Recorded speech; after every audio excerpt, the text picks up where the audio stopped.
I think of fire in connection with emotions because when you become stirred up, when your emotions control your actions, it affects not only yourself, but the people around you.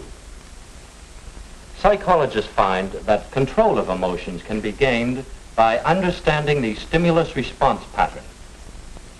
When you have certain experiences, you respond with various emotions. Stimulus response.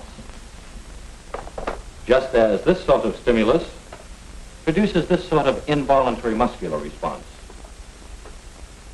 Well, that's a rather simplified suggestion of a complex mental process, but you get the idea. Cause, effect. Hi, everyone, and thank you for joining me again on The Psychologist is In. What can I do, Foster? Makes Finn makes. I am your Be silent!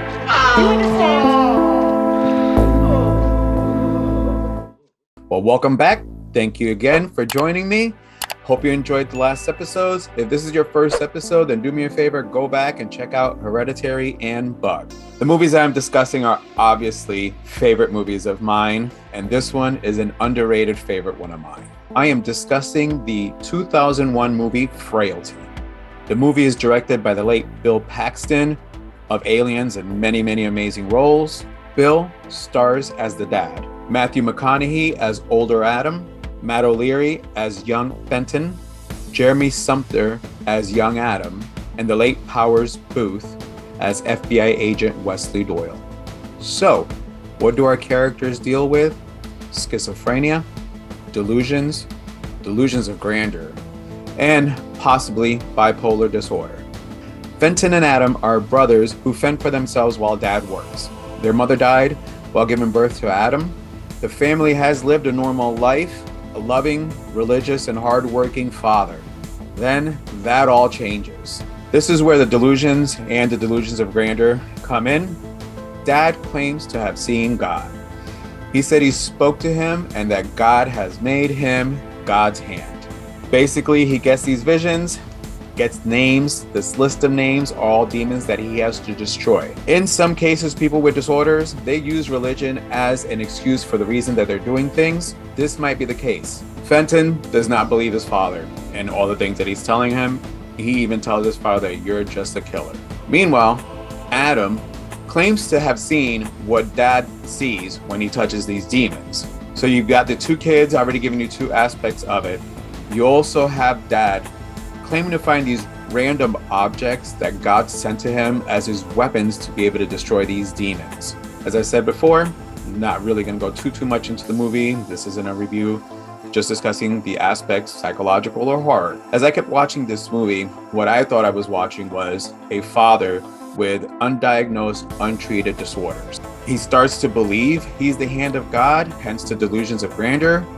However, there's one murder that's not on the list. And when you watch him, even though there's a slight hesitation, he was able to kill pretty easily. So for me, it wasn't necessarily God's hand. He actually, as Fenton was saying, is a killer.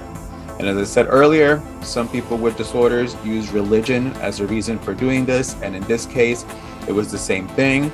The father tortures one of the kids to get him to the point to actually admit that he saw God and spoke to God.